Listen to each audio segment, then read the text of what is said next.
lot's changed since I've been gone. Yeah, as you can see, we're kind of in the middle of a process here.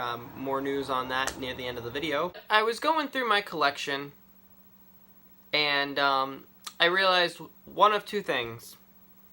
Number one, I have way too many. This box here is full too, by the way.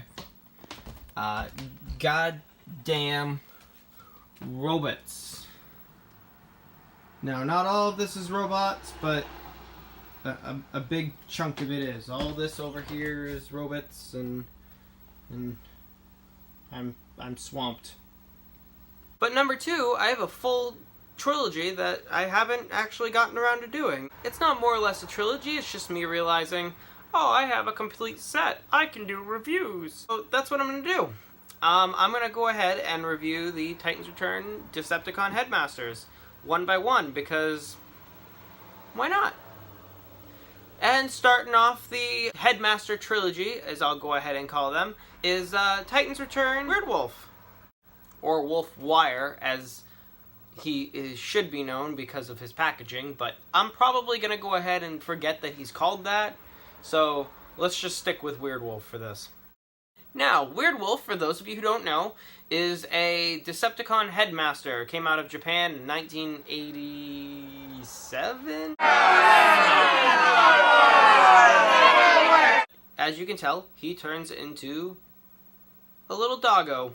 Now, when it comes to beast formers, I'm very particular about how they look, because, like, for me, the proportions and the robot mode are typically the things that I notice that get given up a little bit.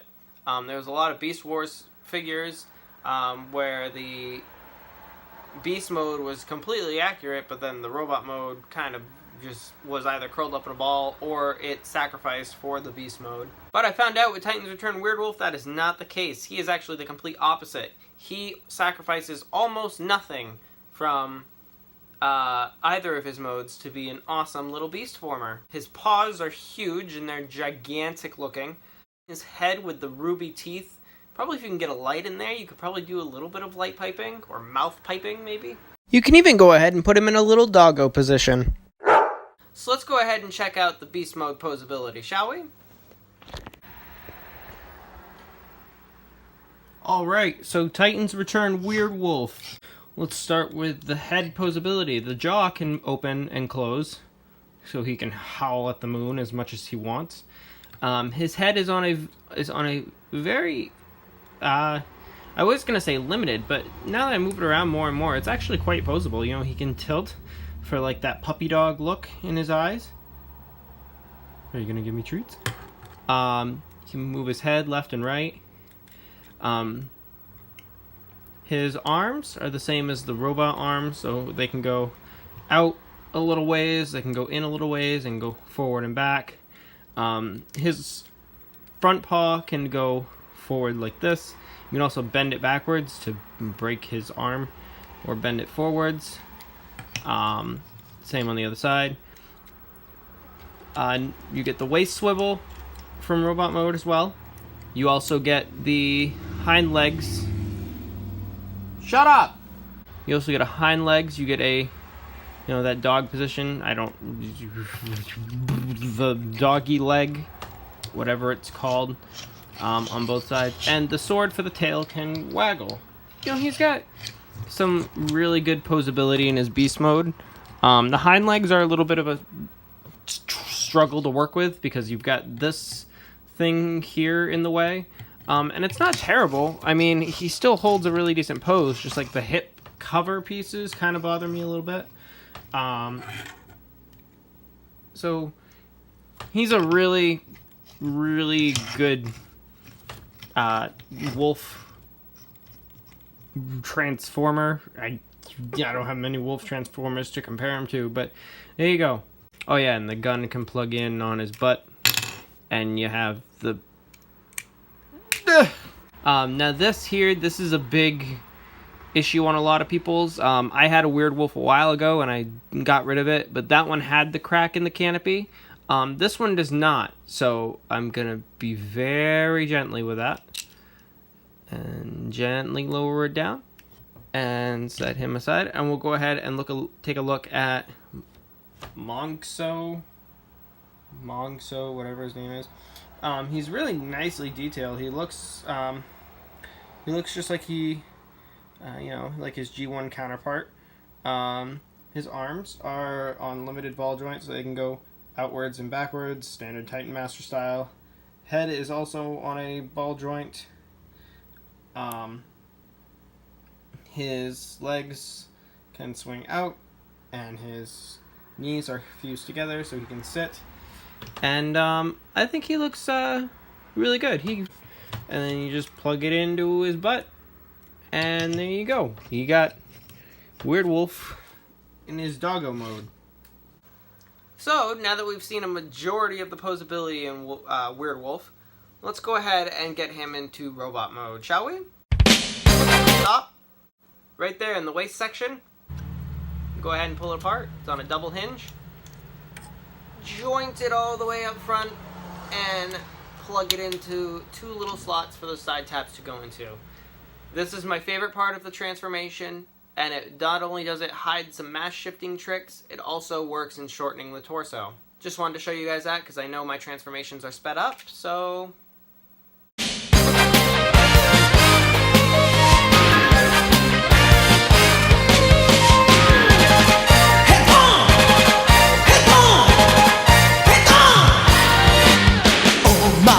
Look at that proportionate piece of robot. Other than a little bit of part forming here with the tail and the cannon and the head, obviously, Weirdwolf is actually quite the magnificent transformer. Those wolf legs get shrunken up into this little mass of a calf here. It covers it up quite well with the panel covering here. And you've got this thing. I don't know. The rest of them have it sculpted on there, but it doesn't open, so maybe Weirdwolf's meant to open for something. I love the way his head tucks right into the backpack area, and his ears actually act as the tabs for the backpack. The thing with Weirdwolf is you can tell what he turns into if you turn him around and you look at all his paws and stuff, but then you look at it from your front and you're like, how? And then you go through the transformation and you're like, oh, that's how. Duh. He looks so fierce and menacing, towering over other Transformers like my Legends class figures.